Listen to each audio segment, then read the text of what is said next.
Salam, hər birinizi xoş gördük. 2025 Bioloji Dim test topusu ikinci hissə viruslar mövzusu üzrə testimizə qaldığımız yerdən davam edirik. Virusların törətdiyi xəstəlik hansılardır? Biz bilirik ki, virusların bunların hamısı törətdiyi bakterial xəstəliklərdir. Malyariya acı qanının törətdiyi xəstəlikdir. Çiçək isə virusun törətdiyi xəstəlikdir. Bir də oldu C variantı. Hüceyrədə kənarda yaşaya bilmir. Onların çoxu xarici mühitdə kristal formasında. Hüceyrədən kənarda yaşaya bilmirsə, demək bu da viruslara aiddir. A variantı. Virus xəstəliklərini seçək. Deməli, A variantında çiçək poliomiyelit virus xəstəliyidir.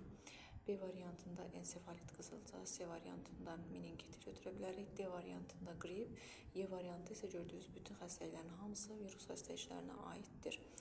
Hüceyrəvi quruluşa malik olmayan varlıqlara viruslar deyirlər. Virus sözünün mənası bilirsiniz ki, zəhər deməkdir. Virus, fagus, virus zəhər deməkdir. Fagus udmaq deməkdir, yəni zəhər udmaq deməkdir mənası da. Uyğunluğu müəyyən edin. Hüceyrəsiz, prokaryot və evkaryot. Yəni birinci canlı olsun deyir hüceyrəsiz. İkinci olsun prokaryot, üçüncü olsun isə evkaryot. Baxın burada hüceyrəsiz, yəni bu formada tutmaqda məqsədim buranı və buranı görməyimizdir. Deməli, hüceyrəsiz formalara aiddir nə viruslar, yəni A və Y. Prokaryotlara aiddir bakteriyalara. Bakteriyalara aiddir buradan yalnız B. Evkaryotlara isə aiddir buradan C və D. Deməli, uyğun gələn cavabımız oldu. Birinci dedik A, Y, buna dedik ikinciyə B, üçüncüyə isə C, D dedik. Burada da uyğun gələnimiz oldu. D variantı. 8-ə baxaq. Yosunları göy yaşıl yosunlardan fərqləndirən cəhəti göstərin. Yosun bildiyimiz adi yosundur, amma göy yaşıl yosun siyanobakteriyadır. Və bilirik ki, yosunlar spor vasitəsilə çoxalırlar, amma göy yaşıl yosunlar sporu yalnız qorunmaq üçün yaradırlar. Burada da uyğun gələn cavabımız oldu B variantı. Viruslar olan mühitə qidalı maddələr əlavə etmişlər və onların çoxalmasına nail olmaq mümkün deyil. Çünki biz bilirik ki, viruslar hüceyrəsiz canlılardır və onların inkişafı üçün mütləq şəkildə mühitdə canlı orqanizm olmalı idi. Başqa hüceyrəvi quruluşa malik canlı orqanizm. Ona görə də burada uyğun gələn cavabımız elə A variantı olur. Ona baxaq, hüceyri nəzarətə aid edilə bilməz. Hüceyri nəzarəti viruslara aid edilə bilmir, çünki onlar həyatın hüceyrəsiz formalarıdırlar. Mövcud olan iki növ nuklein turşusuna yalnız birinə malik olan canlı varlıqların adı latincadan necə tərcümə olunur? DNT və RNT-dən deyir yalnız birinə məxsus olsun, yəni biri daha doğrusu onlarda olsun, malik olsun. Bilirik ki, virusların tərkibi zülal və nuklein turşularından birindən yəni ibarətdir. Ona görə də tərcüməsi deyəcək ki, zəhərdir, yəni viruslardır. Şəkildə təsvir olunan polimerlərin hansı monomerlərdən təşkil olunub? Şəkildə təsvir olunan polimer tütün mozaika virusudur. Bilirsiniz ki, RNT tərkibli virusdur. Yəni bu virusun tərkibi RNT üstəgələ zulaldan ibarətdir. Cavablarda gördüyünüz kimi RNT və zulalın adı verilməyibdir, amma onların monomerləri verib. RNT-nin, yəni nuklein turşusunun monomeri nukleotidlərdir. Zulalın monomeri isə amin turşulardır. Ona görə də burada da uyğun gələn cavabımız olacaq D variantı. 13-cü testə baxaq.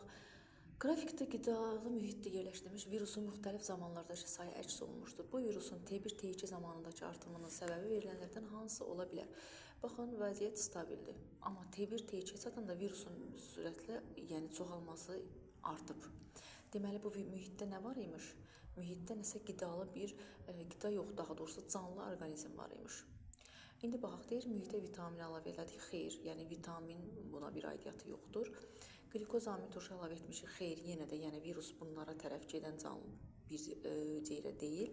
Ona görə də mühitə canlı hüceyrə daxil edəndə virus o dəqiqə keçir həminki canlının tərkibində başlayır çoxalmağa. Ona görə də burada doğru cavabımız olur yalnız B. Tütün mozaikası törədicisini təşkil edən molekulları hidroliz etsək, aşağıdakı verilənlərdən hansı alına bilər? Tütün mozaika virusu dedik ki, RNT tərkibli viruslara aiddir. Tərkibi yəni RNT və zulaldan ibarətdir. Amin turşu urasil ola bilər. Yəni zulal amin turşu verər, RNT də urasil ayrılar, düzdür, bir düzdür. İkincidə deyir riboza və dezoksiriboza. Dezoksiriboza DNT-nin tərkibindədir, amma tütün mozaika virusu RNT tərkibindədir. 2 düzgün deyil. 3. Amin turşu və timin nukleotidi.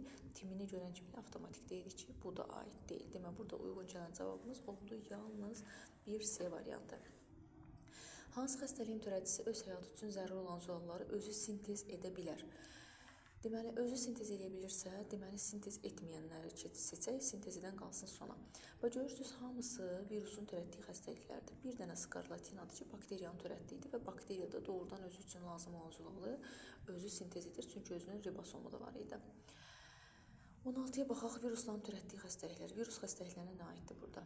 Qrip, qızılca, poliomiyelit, bir də çiçək. Yəni oldu 2, 4, 7 və 10. Burada da düzgün cavabımız oldu B variantı. 17-yə baxaq. Qarın yatalağı və vəba xəstəliyinin qarşısını alan virusun çoxalması üçün nə etməliyəm? Mühitə bu xəstəliyi törədən bakteriyaları daxil eləməliyəm ki, orada virusun miqdarı artsın, başlasın bu xəstəlikləri, deməli, xəstəlik törədən bakteriyaların tərkibini də atsın. 18-ə baxaq. Hansı canlıların skeleti bilavasitə viruslarla zədələnə bilər? Burada düzgün cavabımız olur xordallar. Nə üçün? Çünki xordalların xarici skeleti ümumiyyətlə canlıların skeleti deməli canlı toxumalardan təşkil olunubdur. Viruslarda demişik ki, canlı hüceyrələrdə çoxalma qabiliyyətinə malikdirlər. Ona görə də xordallarda çoxala bilirdilər. Hepatit C virusu. Hepatit C virusu demişik ki, RNT tərkibli viruslara aiddir. Deməli, deyir ona uyğun gələni seçək. DNT tərkibli viruslu səhvdir, çünki indi dedik ki, bu RNT tərkibli viruslara aiddir. Lipid qatına malikdir. Bəli, şəkildə də göründüyü kimi onun lipid qatı var idi. Zülallı təbəqəsindən başqa lipid qatı da var idi. İnsana əsasən çirklənmiş qida və su vasitəsilə yoluxur. Xeyr, bu da səhv xüsusiyyətdir. Qaraciyər hüceyrənin nekrozuna səbəb olur. Doğrudur. Antibiotiklərin təsirindən məhv olur. Səhv fikirdir. İnsana qan və cinsi yolla yoluxa bilir ki, bu da doğrudur, düz deyil. Deməli, uyğun gəldi 2, 4 və 6. İnsana həm qanlı, həm də cinsi yolla yoluxa bilən, həm qan, həm də cinsi yolla yoluxa bilən xəstəliklər 9-cu sinif dərsliyində verilibdir virus xəstəliklərində. Hepatit B, C və GITS virusu insana qan və cinsi yolla yoluxur. Tütün mozaika xəstəliyinin törədicisi xlorofilin sintezini pozur. Bu virusqa verilən canlılardan hansını xəstəlik törədə bilər? Yəni, tütün mozaika virusu bitkilərdə xəstəlik törədir. İndi baxaq, pomidorda ola bilər, xəstəlik törədə bilər, çünki onun xlorofilli hissəsi var. Qızıl sarmaşıqda törədə bilməz. Nə üçün? Çünki bunun deməli, yarpağı və kökü yoxdur, özü də sarı rəngdə idi, yalnız sarılırdı, bitkilərin gövdəsinin üzüm maddi hesabına qidalanırdı. Ona görə bunda yoxdur xlorofil. Kartofda isə xlorofil var idi, ona görə də 1-də və 3-də tütün mozaika virusu deməli, xlorofil sintezini pozub xəstəlik törədə bilər. 22-yə baxaq. Viruslar üçün verilənlərdən hansı doğrudur? Bir nüvəli olur, səhv. Bir neçə xromosom olur, səhv. Yalnız selluloza tərkibli idi, səhv. Nuklein turşusu və zulalı olurdu, düz deyir. Çox nüvəli olur, səhvdir. Hüceyrə daxili parazitdir, düzdür. Deməli, həyatın hüceyrəsi formasıdır, bunu oxumadım, düzdür. Bir də üzüm maddə yaradan xüsusi struktura malik deyil. Bu da onun düz fikri. Demək, uyğun gələn oldu hansı? 4, 5, 7 və 8. 23-ə baxaq. Viruslar üçün verilənlərdən hansılar doğru deyil? Bir nüvəli olur, səhvdir. Biri götürdük. Bir neçə xromosom olur, səhvdir. Sonra selluloza tərkibli olmağı səhvdir. Nuklein turşusu düzdür, düzdür. Bu səhvdir, düzdür, düzdür. Demək, səhv olanlar hansılar oldu? 1, 2, 3 və 6 da səhv cavab oldu.